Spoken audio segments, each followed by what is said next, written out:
41তম BCS preliminary পরীক্ষার ইংরেজি অংশের ব্যাখ্যাসহ সমাধান পর্বে আপনাদের সবাইকে জানাচ্ছি সুস্বাগত। আশা করি এই ব্যাখ্যাগুলো বিসিএস ব্যাংকসহ পরবর্তীতে আপনাদের যে কোনো চাকরি পরীক্ষায় ভালো করার জন্য অত্যন্ত সহায়ক হবে। আর প্রত্যেকটি পর্ব যদি আপনারা দেখতে পারেন তাহলে নিঃসন্দেহে ইংরেজিতে আপনাদের দক্ষতা বৃদ্ধি পাবে। তাই চ্যানেলটি যদি আপনার সাবস্ক্রাইব করা না থাকে সাবস্ক্রাইব করে নিন।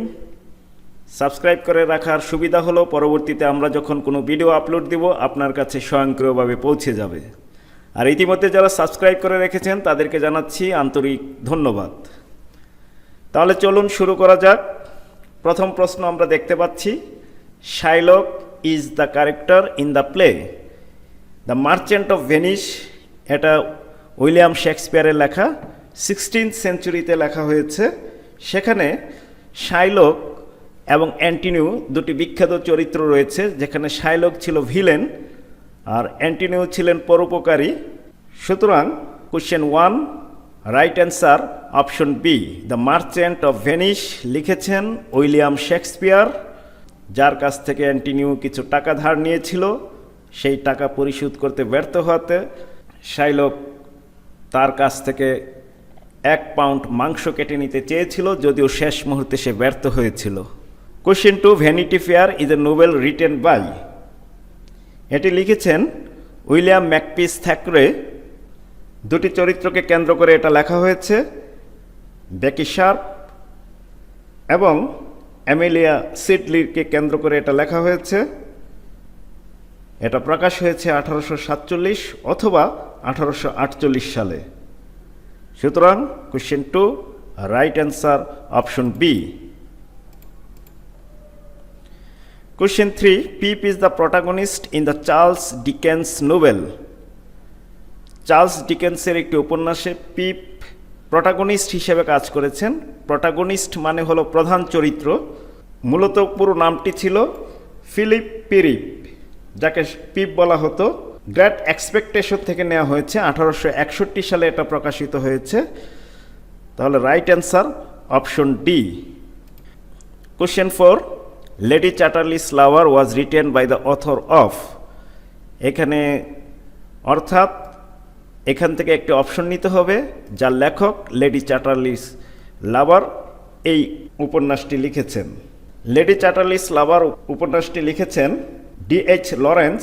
তার আরও কিছু বিখ্যাত উপন্যাস হলো Sans and lovers, the rainbow and women in লাভ।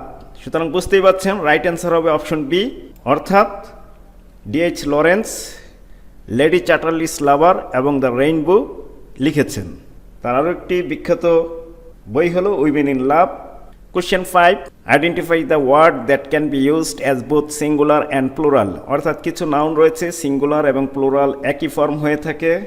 ঠিক সেক্ষেত্রে ফিশ হলো এমন একটি নাউন যার সিঙ্গুলার এবং প্লুরাল একই হয়ে থাকে। এছাড়া আরও কিছু রয়েছে, এয়ারক্রাফট, হেডকোয়ার্টার্স, শিপ, সিজার্স ইত্যাদি। Question 6 find out the correct passive form of the sentence who taught you French. আমরা জানি হু থাকলে বাই হুম দিয়ে শুরু হতে হবে। বাই হুম দিয়ে এখানে 3টা শুরু হয়েছে, সুতরাং সি নম্বর অপশনটা আগেই আমরা বাতিল করে দিচ্ছি। বাই হুম এবং সাথে একটি সাহায্যকারী ভার্ব থাকবে। তাহলে দেখতে পাচ্ছি বাই হুম সাথে সাহায্যকারী ভার্ব নেই, সাবজেক্ট আছে। কোশ্চেনের স্ট্রাকচার অনুযায়ী সাবজেক্টের আগে অর্থাৎ WH ওয়ার্ড সাহায্যকারী ভার্ব তারপর সাবজেক্ট হবে। এই শর্ত এখানে পূরণ করিনি, তাই এটা বাতিল। এটাও হচ্ছে না। এখানে দেখতে পাচ্ছি বাই হুম তারপর সাহায্যকারী ভার্ব রয়েছে, অর্থাৎ প্যাসিভ করার জন্য একটা বি ভার্ব নেওয়ার প্রয়োজন। সেটা ভার্বের পূর্বে অবস্থান করে। যেহেতু এটা কোশ্চেন তাই আগে চলে এসেছে এবং ভার্বের পাস্ট পার্টিসিপল যথারীতি ব্যবহার হয়েছে। সুতরাং right answer option D. Question 7 the old man was tired of walking. এখানে ওয়াকিংটা কি হিসেবে ব্যবহার করা হয়েছে সেটা বের করতে হবে।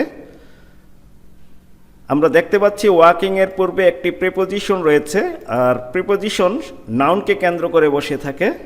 সুতরাং এটি একটি নাউন এবং এই নাউনটি তৈরি হয়েছে ভার্বের সাথে আইএনজি যোগ করে। ভার্বের সাথে আইএনজি যোগ করে যদি নাউন তৈরি হয় তাকে জিরান্ট বলা হয়ে থাকে। Right answer option D. Which one is a correct sentence? এখানে একটি কারেক্ট সেন্টেন্স আছে, বের করতে হবে। পালস নিয়ে আছে, পালস নিয়ে সাধারণত দুই রকমের সেন্টেন্স হয়ে থাকে, টুক অর্থাৎ টেক পালস অথবা ফিলস পালস। সুতরাং এখানে টেকটা আছে, ফিলটা নেই, সুতরাং রাইট অ্যান্সার হবে option B, the doctor took my pulse. Question 9, I will not let you go. In this sentence, go is a or an. গোটা কি হিসেবে ব্যবহৃত হয়েছে? আমরা দেখতে পাচ্ছি এটা বেস ফর্মে রয়েছে, সুতরাং আর এটাকে ইনফিনিটিভ বলা হয়, বেয়ার ইনফিনিটিভ বলা হয়। টু ব্যতীত যদি ভার্বের বেস ফর্ম ব্যবহার করা হয় তাকে বেয়ার ইনফিনিটিভ বলা হয়ে থাকে। আমরা মডাল অক্সিলারির পর বেয়ার ইনফিনিটিভ ব্যবহার করে থাকি। এছাড়া আরও কিছু ভার্ব আছে, যেমন bid, let, make, see, hear, এই ধরনের ভার্বের পরও আমরা বেয়ার ইনফিনিটিভ ব্যবহার করে থাকি। বেয়ার ইনফিনিটিভ মানে হলো টু ছাড়াই যেই ভার্বের বেস ফর্ম হয়ে থাকে সেটাকে বেয়ার ইনফিনিটিভ বলা হয়। Question 10, when Ushashi entered dash the room, everybody stopped talking. Entered the room, এখানে কোনো প্রিপোজিশনের প্রয়োজন নেই, সুতরাং নো প্রিপোজিশন রিকোয়ার্ড, কারণ এটা ট্রানজিটিভ ভার্ব, সরাসরি অবজেক্টকে নিয়ে নিচ্ছে। Question 11, the play the birthday party. Birthday party লিখেছেন হ্যারল্ড পিন্টার। এটা তার ফার্স্ট ফুল লেংথ প্লে, এটা পাবলিশ হয়েছে 1959 সালে। এটা তার one of his best known and most frequently performed place, বেশ উল্লেখযোগ্য একটি play, Harold Pinter. Who is the author of the first scientific romance, the time machine.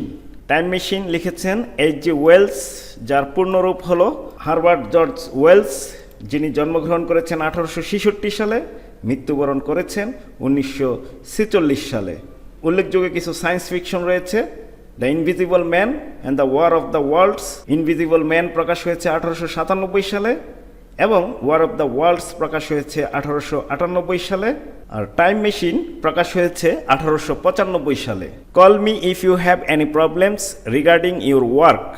Regarding এটি preposition, সুতরাং right answer option C. Select the correct comparative form of the sentence, a string of pearls was not so bright as her teeth. এটি একটি positive sentence, এটাকে ট্রান্সফরমেশনের rules অনুযায়ী comparative করতে হবে। আর আমরা জানি কম্পারেটিভ করার ক্ষেত্রে দুটি জিনিস আমাদের বিবেচনায় রাখতে হবে। নাম্বার 1, হাবোধক সেন্টেন্স নাবোধক এবং নাবোধক সেন্টেন্স হাবোধক। নাম্বার 2, সাবজেক্ট চেঞ্জ হবে, অর্থাৎ হার টিথ সামনে চলে আসবে এবং এটা অ্যাফার্মেটিভ হয়ে যাবে। আমরা প্রথম অপশনটা যদি একটু দেখি, দেখতে পাচ্ছি মোর ব্রাইটার, এখানেই কিন্তু ভুল হয়ে গেছে, এখানে দুটি মিস্টেক দেখতে পাচ্ছি। টিথ কিন্তু প্লুরাল, ওয়াজ হবে না। আবার মোর যেহেতু কম্পারেটিভ, আবার ব্রাইটার বলার কোনো প্রয়োজন নেই, সুতরাং অপশন এ ভুল। Option B, her teeth were brighter than a string of pearls. A string of pearls, সুতরাং অপশন বি রাইট অ্যান্সার। বাকি অপশনগুলোতে কিছু ভুল অবশ্যই আছে। A string of pearls was subject change করেনি, এটাও সাবজেক্ট চেঞ্জ করেনি। তবে লেস দেন দিয়ে যদি কম্পারেটিভ করা হয় তবে সাবজেক্ট চেঞ্জ না করলেও হয়, এখানে লেস দেন ব্যবহার করা হয়নি। Question 15, come on it's time to go home. এখানে হোম কোন parts of speech? Home adverb হিসেবে এখানে ব্যবহার করা হয়েছে, প্লেস বোঝানো হয়েছে, সুতরাং right answer option D. Huffing and puffing, we arrived at the classroom door with only 7 seconds to spare. Huffing and puffing অর্থাৎ হাফ অ্যান্ড পাফ মানে হলো পরিশ্রমের কোনো কাজ করে জোরে জোরে নিঃশ্বাস গ্রহণ করা, নিঃশ্বাস ফেলা। আর এখানে বলেছে যে অ্যারাইভড কোন কি হিসাবে ব্যবহার করা হয়েছে? অ্যারাইভড এটা ইনট্রানজিটিভ ভার্ব, অ্যারাইভের পরে আমরা অ্যাট ব্যবহার করে থাকি যদি স্থান উল্লেখ থাকে, সুতরাং এটি একটি intransitive verb. Right answer option এ। ট্রানজিটিভ যেটা অবজেক্ট নিয়ে থাকে এটা নেয়নি, পজিটিভ যেটা অন্যকে দিয়ে কাজ করানো হয়ে থাকে সেটাও না, ডিফেক্টিভ দ্যাট মিন্স যার কোনো ফর্ম চেঞ্জ হয় না, যেমন মডাল ভার্বসগুলো সব সময় একই ফর্মে থাকে, এরা defective verb, Question 17, which one of the following is a common gender? Common gender, that means right answer হবে sovereign, অর্থাৎ রাজা বা রানী যে কাউকেই বোঝায়, সুতরাং এটা একটি কমন জেন্ডার, আর বাকিগুলোর ম্যাসকুলিন অথবা ফেমিনিন জেন্ডার রয়েছে। Question 18, to win a prize is my ambition. The underlined part of the sentence is an. এখানে আন্ডারলাইন অংশটা হলো to win a prize। এটা অবশ্যই নাউন হিসেবে ব্যবহার করা হয়েছে, যেহেতু এটা সেন্টেন্সের সাবজেক্ট, সুতরাং এটা নাউন। আর যেহেতু অনেকগুলো ওয়ার্ডের সমষ্টি, ফ্রেজ মানে হলো শব্দগুচ্ছ, তাই এটার রাইট অ্যান্সার হবে option B, noun phrase. Subject হিসেবে নাউন, প্রনাউন, নাউন ফ্রেজ এগুলো ব্যবহার করা হয়ে থাকে। Question 19, choose the word opposite in meaning terse. Terse মানে হলো বাহুল্য বর্জিত, সংক্ষিপ্ত, সুতরাং এটার রাইট অ্যান্সার হবে অপোজিট বলেছে। কনসাইজ মানেও হলো সংক্ষিপ্ত, ডিটেইলড, বিস্তারিত, সুতরাং রাইট অ্যান্সার হবে অপশন বি। আর এক্সপ্রেসিভ যেটা প্রকাশ করা যায়, ডিসক্রিপটিভ বর্ণনামূলক, right answer option B. Question 20, who is that in this sentence? That is a an. That হলো প্রনাউন, ডেমনস্ট্রেটিভ প্রনাউন, সুতরাং right answer option A. Question 21, what is the noun form of the word know? আশা করি এটা সবাই জানেন, নোর noun form হলো knowledge, right answer option B. 22, why then it is none to you, for there is nothing either good or bad, but thinking makes it so. This extract মানে কোনো text থেকে উদ্ধৃত কোনো অংশ, এটা নেওয়া হয়েছে হ্যামলেট থেকে নেওয়া হয়েছে, উইলিয়াম শেক্সপিয়ারের লেখা হ্যামলেট। এটা লংগেস্ট প্লে, 29,551টি ওয়ার্ড রয়েছে। প্রথম পারফরমেন্স করা হয়েছে 1609 সালে, আর এই ডায়লগটি নেওয়া হয়েছে অ্যাক্ট 2 সিন 2 থেকে নেওয়া হয়েছে। 23, made weak by time and fate but strong in will, to strive, to seek, to find and not to yield. এটা নেওয়া হয়েছে আলফ্রেড টেনিসনের ইউলিসেস নামক কবিতা থেকে নেওয়া হয়েছে, আলফ্রেড লর্ড টেনিসন। আর মনে রাখতে হবে একটা উপন্যাসও রয়েছে জেমস জয়েসের, আর কবিতা লিখেছেন Alfred Lord Tennyson. Give somebody a piece of your mind, এটার অর্থ হলো tell someone that you are very angry with them, অর্থাৎ আপনি কারো প্রতি রাগান্বিত এটা বলার জন্য, কারো প্রতি রাগ বিদ্বেষ প্রকাশ করার জন্য এটা ব্যবহার করা হয়, সুতরাং right answer option A. 25, I shall help you provided you obey me. একটি ক্লোজ দেখতে পাচ্ছি এবং আরেকটি ক্লোজ দেখতে পাচ্ছি, আর প্রোভাইডেড এখানে সংযোজক হিসেবে ব্যবহৃত হয়েছে, সুতরাং right answer option C, conjunction হিসেবে ইফের পরিবর্তে ব্যবহৃত হয়েছে। যদি, প্রোভাইডেড অর্থ হলো যদি। কারেক্ট স্পেলিং বের করতে হবে। কোশ্চেনার, এটা আমি বিশেষ করে আমি যেভাবে মনে রেখেছিলাম সেটা হলো কোশ্চেন নাই রে। প্রথমে কোশ্চেন বলবো, তারপর বলবো যেটা নাই, নাই রে। কোশ্চেনার কিছু প্রশ্নমালা, কমন কোনো কাজের জন্য ব্যবহার করা, কোনো জরিপের জন্য ব্যবহার করা, বা যে কোনো কাজে ব্যবহৃত এ রিটেন লিস্ট অফ কোশ্চেন্সকে কোশ্চেনার বলা হয়, সুতরাং রাইট অ্যান্সার অপশন সি। মনে রাখতে হবে ডাবল এন হবে, এইটা দেখে আবার ভুল মনে করা যাবে না। 27, which but is a preposition? It is but right to admit our faults. এখানে বাট অ্যাডভার্ব হিসেবে ব্যবহৃত হয়েছে অনলির পরিবর্তে। আমরা দেখতে পাচ্ছি what can we do but sit and wait ব্যতীত, বাট বসা এবং অপেক্ষা ছাড়া আর কি করতে পারি, তাহলে এটাই কিন্তু রাইট অ্যান্সার, সুতরাং রাইট অ্যান্সার অপশন বি। এটা কনজাংশন হিসেবে ব্যবহার করা হয়েছে, there is no one but likes him, এটা অনেকটা রিলেটিভ প্রোনাউনের মতো ব্যবহৃত হয়েছে। যাই হোক, right answer option B. Who is not a romantic poet? Romantic poet, এখানে কে রোমান্টিক পয়েট নয়, তার জন্য আমাদেরকে এদের জীবনী জানতে হবে এবং রোমান্টিক পিরিয়ডটা কত থেকে কত সাল সেটাও জানতে হবে। পিবি শেলি 1792 সাল জন্ম, মৃত্যু হলো 1822 সাল। এসটি কলেরিজ, স্যামুয়েল টেইলর কলেরিজ, তার জন্ম 1772, মৃত্যু 1834। জন কিটস, তার জন্ম 1795 এবং মৃত্যু 1821। এবং TS. Eliot, Thomas Stearns Eliot, যার জন্ম 1888 এবং মৃত্যু 1965। রোমান্টিক পিরিয়ড শুরু হয়েছে 1798 সালে, শেষ হয়েছে 1832 সালে। সুতরাং দেখা যাচ্ছে টমাস স্টান্স এলিয়ট তিনি রোমান্টিক পিরিয়ডের পরে জন্মগ্রহণ করেছেন, তাই right answer option D. In Shakespeare's play Hamlet, Hamlet was Prince of Denmark. Hamlet সম্পর্কে আপনারা ইতিমধ্যে জেনেছেন। হ্যামলেট হলো উইলিয়াম শেক্সপিয়ারের লংগেস্ট প্লে। এটা প্রথম পারফর্ম করা হয়েছে 1609 সালে। Adela Quested and Mrs Moore are characters from the novel Passage of India. Passage to India হবে, এখান থেকে নেওয়া হয়েছে। এটা লিখেছেন E.M. ফার্স্টার। কালচারাল ডিফারেন্স দেখা হয়েছে ব্রিটিশ এবং ইন্ডিয়ানদের মধ্যে। আমরা জানি আমাদের এই উপমহাদেশ প্রায় 190 বছর ব্রিটিশদের অধীনে ছিল। তৎকালীন সময় লেখা হয়েছে, এটা 1924 সালে লেখা হয়েছে এবং 1984 সালে এটাকে মুভিতে রূপান্তর করা হয়েছে।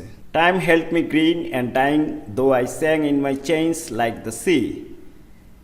এটা নেওয়া হয়েছে ডাইলান থমাসের পোয়েম ফার্নহিল থেকে নেওয়া হয়েছে।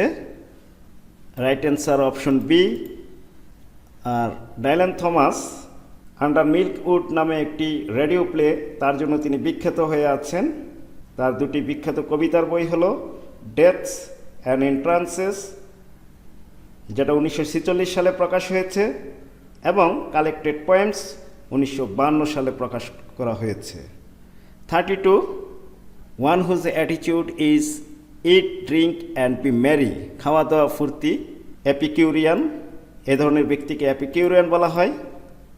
এছাড়া ম্যাটেরিয়ালিস্টিক রয়েছে, বস্তুবাদী, টাকা পয়সা সম্পদের পিছনে ছুটে বেড়ায়। সিনিক রয়েছে, অর্থাৎ হতাশাবাদী ব্যক্তিকে সিনিক বলা হয়।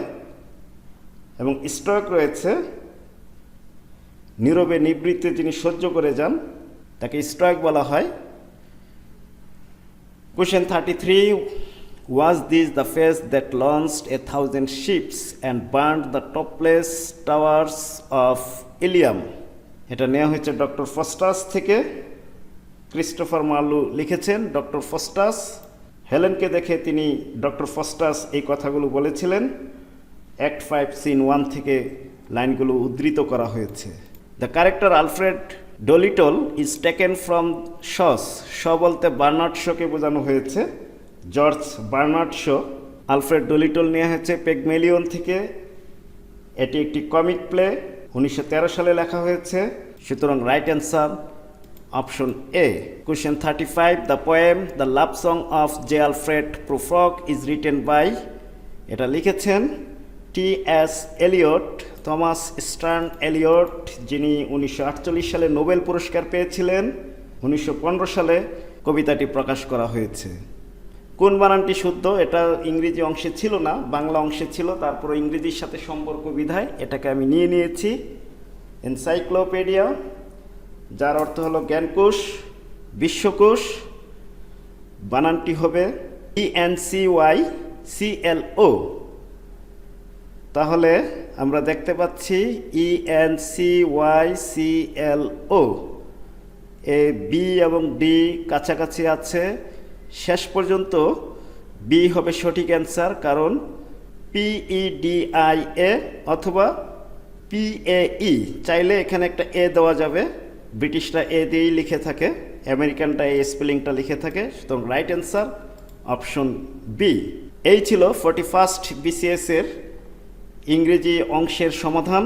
আশা করি ব্যাখ্যাগুলো আপনাদের পরবর্তী পরীক্ষায় ভালো করার জন্য এবং ইংরেজি শেখার জন্য অত্যন্ত সহায়ক হয়ে থাকবে। সবাই ভালো থাকবেন এবং চ্যানেলটি আশা করি ইতিমধ্যে আপনারা সাবস্ক্রাইব করে নিয়েছেন। সবার সর্বাঙ্গীন মঙ্গল কামনা করে আজকের মতো বিদায় নিচ্ছি। আল্লাহ হাফিজ।